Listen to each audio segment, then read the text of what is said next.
in your years of sort of watching and seeing what's been going on, are there things that you think you can do as part of that committee, or any other committee for that matter, but let's focus on the money just for a second, that can work well with what you believe Alderman Gentile's working style is? And how can we get things so that if it's appropriate for the executive branch to be working more collaboratively with finance, how does that all shake out? Let's start with John for a second. Well, everyone in the city knows that we don't have enough money to do all the programs we need to do. But with cutbacks on the state level and with the economy and everything else, there's definitely a gap.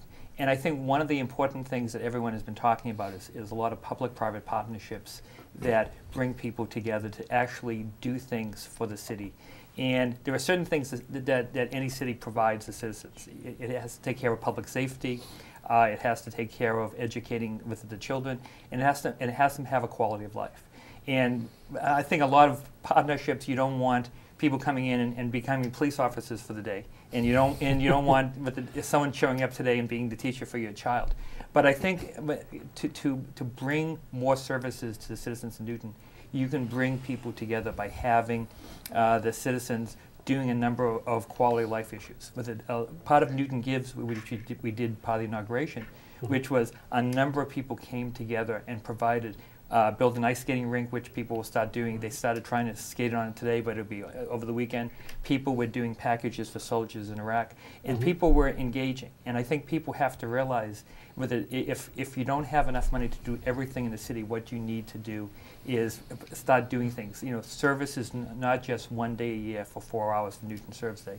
Everyone has to pull together and do more for the city, and I think that would impact the finances of the city. Okay, Ruth Ann?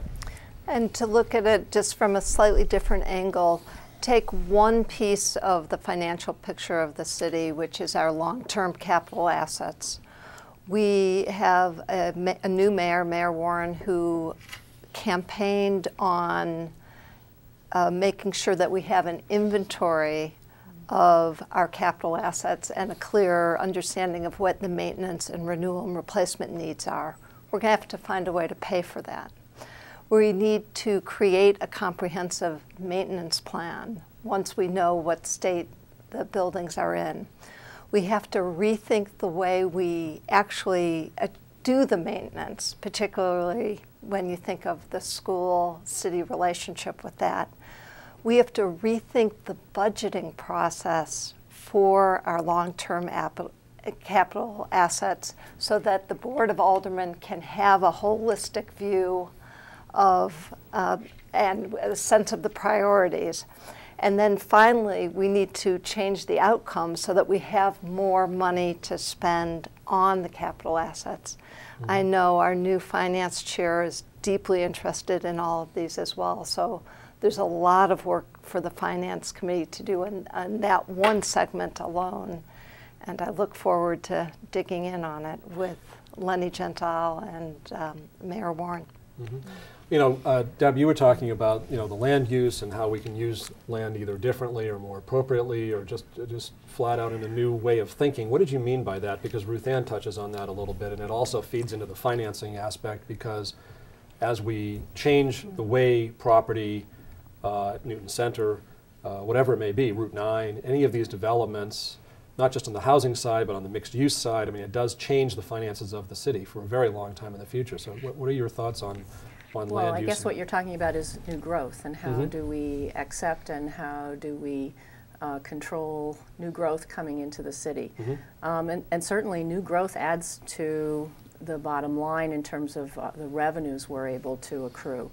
And that's terrific, as long as the new growth is where we want it, and that it's also contributing to the vitality of our villages, for example, and the quality of life throughout the city. And so when I talk about revising the zoning ordinances, which also may have a price tag associated with it, it's not big money, it's short money, but it's money. Well, in what way does it have a price tag associated? Well, I think, and a number, if I'm not alone in thinking this, that it's time after many decades to take our zoning ordinances and do a thorough reassessment of the ordinances and looking at them carefully against the comprehensive plan and its objectives and what we want as a city going into the future.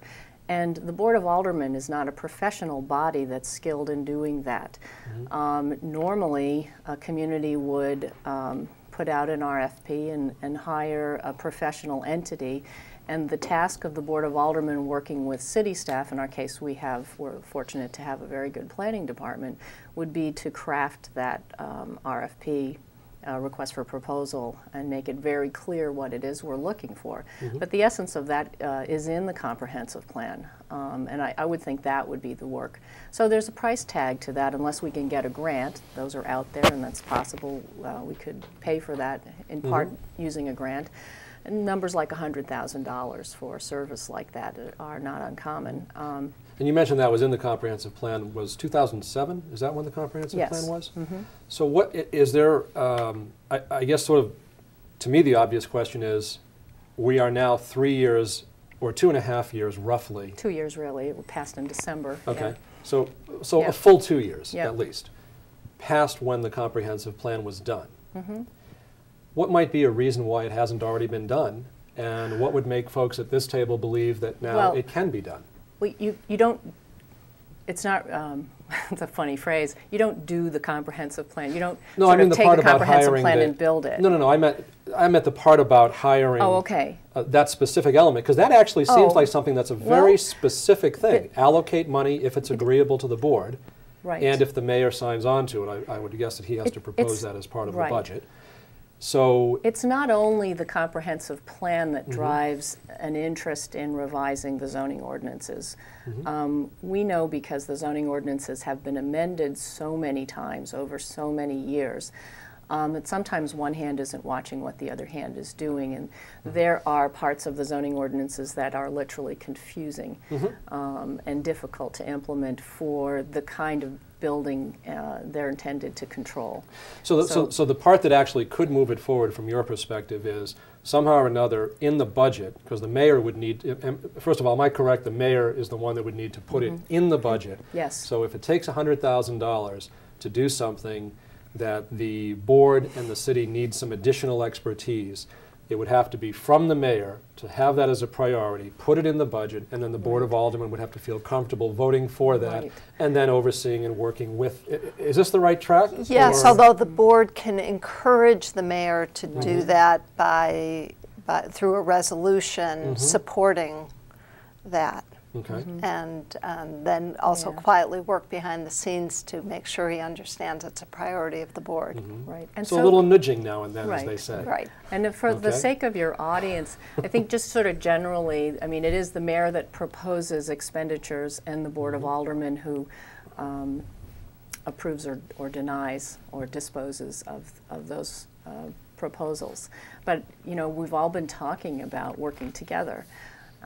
And the kinds of things that Ruth Ann is talking about and that I mentioned and that John mentioned in terms of, you know, public-private partnerships are all things that the mayor campaigned on. So that's a very hopeful beginning.